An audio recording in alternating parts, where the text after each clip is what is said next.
جی، معروف سماجی ورکر زارا خان نے کہا ہے کہ ایڈوانس واٹر ٹیکنالوجی کو کسٹم فری کیا جائے تاکہ ملک میں دوسرے ممالک سے نئی ٹیکنالوجی آسانی سے آ سکے۔ ہم ابھی تک اپنے مشینری اور ٹیکنالوجی کے اعتبار سے بہت پیچھے ہیں۔ ایسے میں حکومت کو ہر مفاد سے بالاتر ہو کر اپنے ملک کی معیشت کی بہتری کے لیے کسٹم فری کرنا ہوگا۔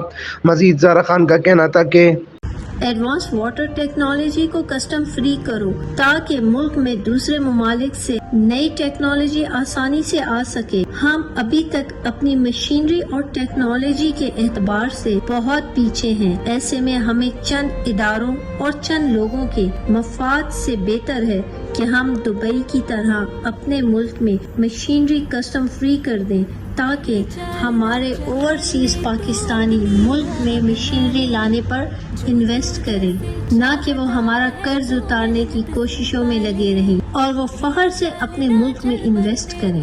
امین Farooqui, Fire Star News, Thatta, Sindh.